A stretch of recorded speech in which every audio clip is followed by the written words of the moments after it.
नमस्कार दोस्तों and welcome back to my channel जहां आपको मिलता है सिर्फ और सिर्फ एंटरटेनमेंट। और आज मैं लाया हूँ इम्पीरियल का फोर्थ एंड फाइनल इशू। तो ये वीडियो पे नए हो तो वीडियो को लाइक कर देना और चैनल पे नए हो तो सब्सक्राइब कर देना। और साथ ही मेरे चैनल पे ज्वाइन बटन स्टार्ट हो गया है तो आप वहां से ज्वाइन कर सकते हो। और उसी के साथ अब आप मुझसे व्हाट्सएप पर जुड़ सकते हो जिसका लिंक मैं आपको डिस्क्रिप्शन में दे दूंगा। तो यार इम्पीरियल में अब तक आपने देखा कि गैलेक्टिक काउंसिल में अचानक से 5 काउंसिल लीडर की हत्या हो गई, जिसका आरोप वकांडा पे लग गया। और इस चक्कर में स्क्रल ने क्री पर हमला कर दिया और शायर आपस में लड़ने लगे। तो वही दूसरी ओर स्टार लॉर्ड, नोवा और शूरी ये सब किसने किया ये पता करने लगते हैं। और तब उन्हें पता चलता है कि ये सब आग लगाने वाले कोई और नहीं इनह्यूमंस है, जो इन सारे काउंसिल पर हमला करने के लिए आ रहे हैं। तो अब आगे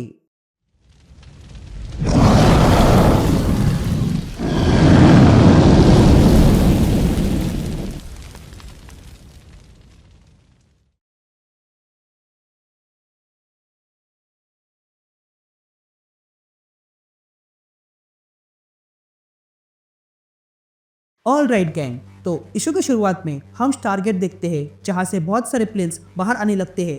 ये देख कर रोनेन का एक आदमी रोनेन से कहता है, बहुत सारे स्कल्स फल्क्रम स्पेस में आ रहे हैं, हमें हमले के लिए तैयार रहना होगा। तो वही शायर कमांड को भी इस हमले के बारे में पता चलता है। तो वही दूसरी ओर ब्लैक पैंथर, हल्क और ब्राउन को यह बात पता चलती है। इधर क्री की एक शिप पर कई सारे स्कल्स हमला कर देते हैं, लेकिन तभी वे क्री अपने टेलीपोर्टेशन को लॉक कर देते हैं और सारे स्कल को मारने के लिए चले जाते हैं और बहुत से स्कल को मार गिराते हैं। लेकिन तभी उनके सामने सुपर स्कल आ जाता है। ये देखकर वे दोनों क्री उस सुपर स्कल पे हमला करते हैं, लेकिन वो अकेला ही इन दोनों को पेल देता है और उनमें से एक को पूछता है कि बताओ मुझे, मैं यहाँ से बाहर कैसे निकलूँ। जिस पर वो क्री कहती है कि यहाँ से बाहर जाने का कोई रास्ता नहीं है, क्योंकि मैंने सारे रास्ते नष्ट कर दिए हैं, तुम यही सड़ोगी। जिस पर वो सुपर स्कल कहता है, तुम्हें क्या लगा मैं डर गया। ये कहते ही वो सुपर स्कल इन क्री के हैमर्स को उठा लेता है। यहाँ दूसरी तरफ हम फल्क्रम स्पेस में हल्क और ब्रॉन को देखते हैं जो तेजी से आ रहे थे। तभी ब्लैक पैंथर कहता है, ये स्क्रल फिट यहीं पर है, तो अगर हमें अंदर घुसना है तो हमें अपने हाथ गंदे करने होंगे। जिस पर ब्रॉन कहता है, ऐसा करने की आवश्यकता नहीं है क्योंकि डॉकिंग वे पहले से खुला है। ये कहते ही ब्रॉन उनकी शिप को अंदर घुसा देता है।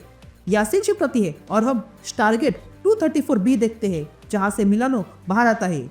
अब बाहर आने के बाद स्टार लॉर्ड, नोवा और शूरी देखते हैं कि हमला शुरू हो चुका है। ये देखकर स्टार लॉर्ड कहता है, हमें देर हो चुकी है।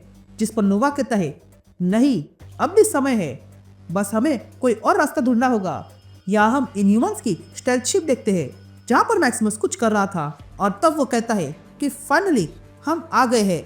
ये कहते हम ब्लैक बोल्ट और लॉकजॉ को देखते हैं जो वहाँ से टेलीपोर्ट होने लगे थे। या हम देखते हैं कि ब्लैक पैंथर, हल्क और ब्रॉन रोलन के पास आ गए थे और वे लोग वहां आकर इन स्कल्स को मारने लगते हैं। तभी ब्लैक पैंथर कहता है, हमें कैसे भी करके कमांड लेवल तक जाना होगा। लेकिन तभी वहां पर बहुत सारे स्कल्स हमला कर देते हैं। लेकिन तभी उन सारे स्कल्स पर हल्क और ब्रॉन हमला करते हैं और उन सारे स्कल्स को ठिकाने लगाते हैं। ये देखकर ब्लैक पैंथर कहता है, चलो आगे बढ़ते हैं। यह कहते हुए तीनों आगे बढ़ते हैं, लेकिन तभी ब्लैक पैंथर वहां पर कुछ देखता है और चौंक जाता है, क्योंकि उसके सामने ब्लैक पैंथर और लॉकजॉ खड़े थे और उन लोगों ने स्क्रल्स की लाशें बिछा के रखी थी।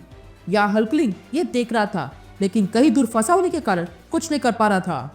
लेकिन तभी वो देखता है कि उसके सामने अब अमेरिका शेवेस आ गई थी जो उसे वहां से ले जाती है। इधर फल्क्रम के बाहर स्टार लॉर्ड शूरी से पूछता है, और कितना समय चाहिए। जिस पर शूरी कहती है, बस हो गया।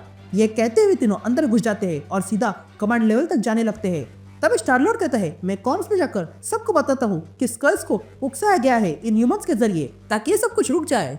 ये कहते स्टार लॉर्ड आगे बढ़ता है और देखता है कि वहां पर पहले से ही कई सारे स्कल्स थे। इधर बहुत सारे स्कल हल्क पर हमला करते हैं, लेकिन हल्क उन सबको मसल देता है। तो वही ब्रॉन और रोनन वहां से भागने लगे थे, लेकिन तभी उन दोनों के सामने सुपर स्कल आ जाता है और आते ही ब्रॉन पर हमला करता है और उसे पीछे फेंकता है और फिर रोनन पर हमला करता है और दोनों के बीच लड़ाई शुरू हो जाती है। लेकिन तभी रोनन अपनी पूरी ताकत के साथ सुपर स्कल को मारने जाता है, लेकिन सुपर स्कल रोनन को उठाकर फेंक देता है और फिर क्री के वेपन से रोनन को दीवार में फंसाता है।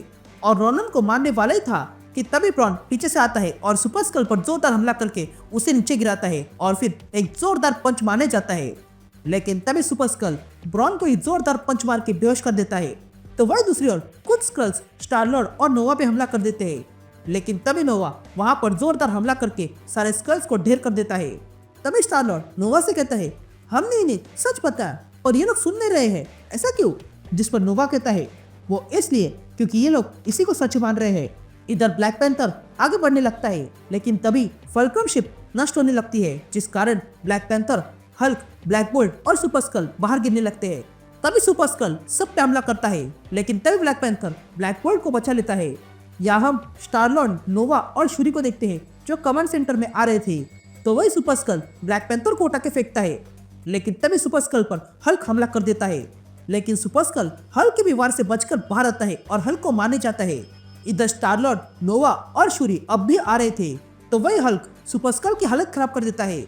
लेकिन तभी सुपर स्कल हल्क के सर पर फोर्सिबल बना देता है और उसे मारने वाला ही था कि तभी ब्लैक बोल्ट वहां पर जोर से चिल्लाता है, जिस कारण सुपर स्कल कमजोर हो गया था और तब हल्क उसे हमेशा के लिए सुला देता है। ये सब कुछ होने के बाद सब कुछ शांत हो चुका था और तब स्टार लॉर्ड, नोवा और शूरी वहां आ जाते हैं और देखते हैं कि उन्होंने बहुत देर कर दी है। ये देखकर ब्लैक बोल्ट उनकी ओर देखता है और स्माइल करता है। अब कहानी एक हफ्ते आगे जाती है और हम नोवा, स्टार लॉर्ड और शूरी को बात करते हुए देखते हैं। तभी नोवा कहता है, तुम्हारे कहने का मतलब क्या है? ये मैटर यहीं पे सेटल हो गया? जिस पर शूरी कहती है, अब तक हमने जो किया है वो सब कुछ मैंने टचाला को बता दिया है, लेकिन उसने कहा कि अब जाने दो। जिस पर नोवा कहता है, इतना सब कुछ होने के बाद भी तुम सब ऐसे चुप नहीं बैठ सकते हो। जिस पर शूरी कहती है, वो मेरे किंग है और उन्होंने जो कहा है वो सही है। ये कहते ही शूरी वहां से चली जाती है। तभी नोवा स्टार लॉर्ड से कहता है, हमें सबको बताना होगा, हम इन ह्यूमंस को ऐसे ही यहाँ रहने नहीं दे सकते हैं। लेकिन पीटर का कोई रिस्पॉन्स नहीं था। ये देखकर नोवा समझ जाता है कि स्टार लॉर्ड भी उसके साथ नहीं है। यहाँ हम इन ह्यूमंस की शिप देखते हैं जहाँ पर ब्लैक बोल्ट अपने थ्रोन पर बैठा हुआ था। तभी वहाँ मैक्सिमस आता है और कहता है, अब तुम खुश होगे ना, तो अब बताओ हमें आगे क्या करना है? जिस पर मेडुसा कहती है, हम तो हाला और एम्पायर के पीछे जा रहे हैं, लेकिन तुम कहीं और। ये सुनकर मैक्सिमस कहता है, मैंने जो किया है उसके बाद में किंग का स्पाई बन के रह सकता हूँ। लेकिन तभी ब्लैक बोल्ट इशारे में कुछ कहता है। ये देखकर मेडुसा कहती है, मैं नहीं जानती कि तुम दोनों के बीच क्या चल रहा है और इतने सालों से क्या कर रहे थे, और अब तुम्हारे लिए यहाँ कोई जगह नहीं है मैक्सिमस, तुम अब से इस रॉयल फैमिली का हिस्सा नहीं हो। ये सुनकर मैक्सिमस कहता है, नहीं ऐसा मत करो। लेकिन तभी वो समझ जाता है कि ब्लैक बोल्ट भी यही चाहता है, इसलिए वो वहां से जाने लगता है। लेकिन जाने से पहले वो ब्लैक बोल्ट से कहता है, जब कभी तुम्हें मेरी आवश्यकता होगी तब मेरे पास आ जाना, मैं तैयार रहूंगा। अब 2 दिन बाद हम देखते हैं कि सब में शांति कायम हो चुकी थी, पर शायद इन लोगों से अलग हो गया था और स्कल्स भी। तभी शूरी ब्लैक पैंथर के पास आती है और कहती है, जो आपने किया उसे पीटर क्विल तो शांत हो गया है और ये नोवा कुछ मुसीबत खड़ी कर सकता है। जिस पर टशाला शूरी से कहता है, तुम्हें जो करना है वो करो, पर सीधे तरीके से नहीं। तभी शूरी टशाला से पूछती है, तुम जानते हो इन ह्यूमंस ने क्या किया था फिर भी चुप हो? जिस पर टशाला कहता है, वो इसलिए। ये कहते हैं टशाला शूरी को स्पेस दिखाता है जो अब शांत हो गया है। या दूसरी तरफ हम स्टार लॉर्ड को देखते हैं जो अपने पिता से कहता है, तुम जो चाहते थे वही हुआ, तो जश्न मनाओ, तुम जीत चुके हो। ये शायर अपने असली रूप में आ चुका है और स्क्रल्स इन ह्यूमंस के बहकाव में आ गए हैं, जो अजीब है, पर ये सब करके इन ह्यूमंस को क्री नहीं मिलेगा। ये कहते ही स्टार लॉर्ड अपना मास्क पहनता है और अपने थ्रोन पर बैठ जाता है और यहीं पर यह सीरीज खत्म होती है। उम्मीद करता हूँ कि आपको ये सीरीज पसंद आई होगी। अब मैं मिलता हूँ आपसे एक नए वीडियो में, तब तक के लिए गुड बाय।